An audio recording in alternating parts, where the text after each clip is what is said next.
All right, the newest knife in my collection, and this is one I've not had for a long time.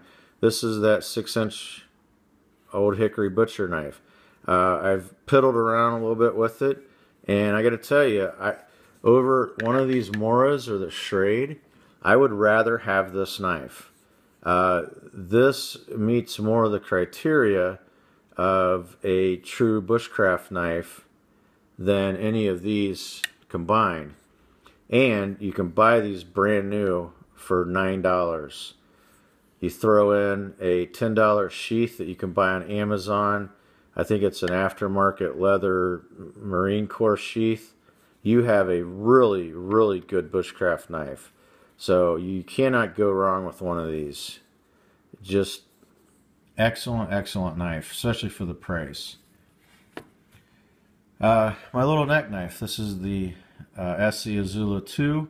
This is one of those knives I just always take with me. I may not use it every time, but I love this little knife. It just comes in handy for a lot of things.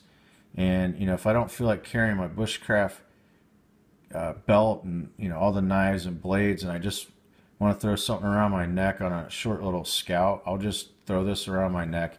Hardly weighs anything, and it's one of those things I keep in my pack all the time. The next knife is the one that I have been carrying by my side at all times. Absolutely love this. This is the Bush knife by Jeff White, and this is just a quality piece of steel. I cannot say enough good things about it.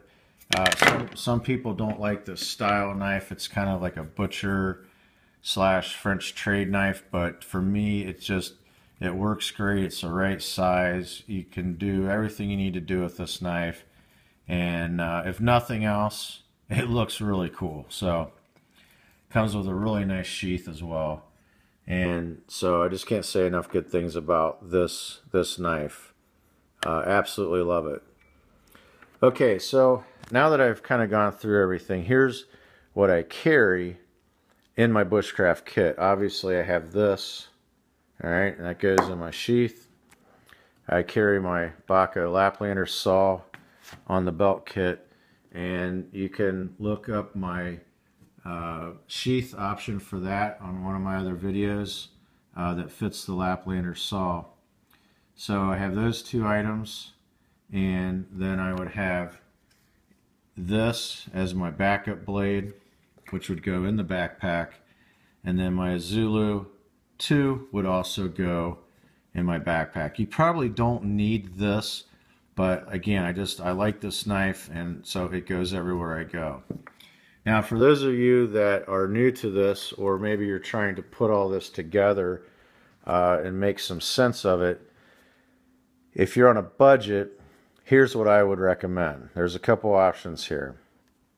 If you're on a budget, I would highly recommend as your main blade, I would definitely go with the old Hickory. $8, $9, $10 sheath, done. You don't have to do anything to it. They come very sharp. The spine is a 90-degree. Done. Don't have to do anything with it. If you took that paired with a Baca Laplander saw and let's just say a $13 hatchet, that's all you need right there. Throw in maybe a small pocket knife, or you could throw in a cheap Mora $8 knife. That's a very solid kit. Now, some of you don't like axes, and I understand that. They can be scary. I've seen people that scared me watching them use them because they don't know how to use them properly. So if you're concerned about that, then again, you could go with this and the Laplander, or if you really want to budget it down even further, go with the Baca, go with that. And this is where you're going to have to spend a little money. You go with this, because this is going to do probably 75% of what an axe will do. So if this would be your big chopper. Now this is going to be a little more money than, say, an axe, but if you're afraid of axes, I always tell people, if you're not comfortable doing something using a tool, don't use it until you're comfortable with it. This, you really can't hurt yourself with it, because you're going to be batoning with it, you're going to be chopping with it, you put a lanyard on it, you're going to be relatively safe. So that would be another, kit, if you will. Now, if you're not going to be chopping, and let's say you don't need a heavy chopper, then just get yourself a Baco, and then one of these knives. Any one of these would be fine. And you're going to have, let's say $24 in this. You're going to have 20 bucks in that. And these, if you take the $20 out of that, now you got 24. I think these can be bought for like 10 bucks, maybe $10, $12. And so even if you went with the more expensive one, you got 24, you got, let's just call that 12. So now you have a really good, decent kit that you can rely on. I wouldn't baton heavy things with this, but again, we're talking about budget. Personally, I'd rather go up 10 more bucks and get the sheath for this, because this you could baton with. You have your saw. That's really all you need. So I thought I would kind of give you some different ideas of different budget items. Now, if you want to step up a little bit in your budget, and let's say you don't like the knives, the whole axe thing, then what I would say is you go with something like that, or this, and then you pair that with maybe a BK7 or something similar. Essie makes a knife similar to this as well. Now, and this is only if you don't like axes. So now you have your heavy chopper, your heavy batoner. You can still baton with both of these very easily. And now you have a really decent kit with your Baco saw, and you're good to go. Now, there's all kinds of different combinations. Hopefully I've given you enough examples to kind of get my idea what I'm trying to show here. Now, the biggest thing is everyone asks survival knives. Which ones would I consider a survival knife? Well, this obviously I would consider a survival knife. Even a smaller knife like this is a solid knife.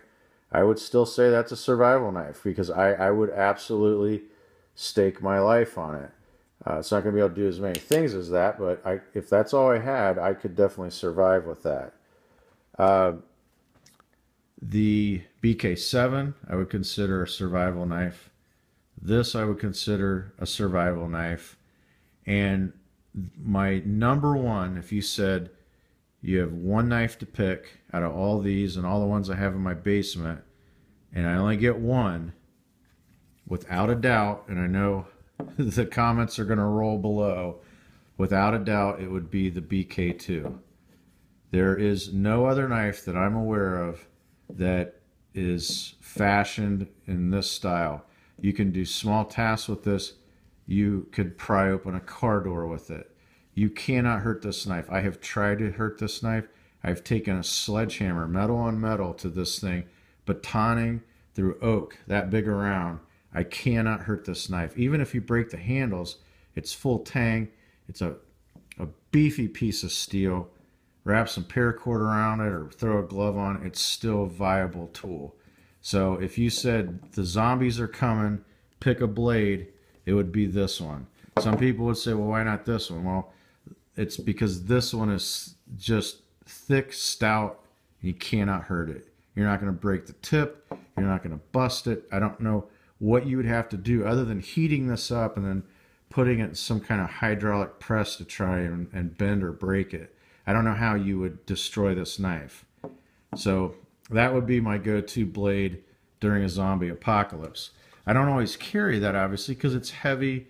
It's one of those in-between knives where it's too big to be a small knife for small tasks, and it's not quite big enough to do really big chopping like that. But that would be my number one survival knife. So hopefully this helps, guys. Hopefully what I put out there is not too confusing. I tried to do this the simplest way I could think of. If you have comments, questions, concerns, list them below. And again, hopefully this is helpful. I know it's a long video, but I felt that it warranted me going into a little more detail on blades other than just showing you what I carry. So this is Jeff with the Common Sense Camper, camping out.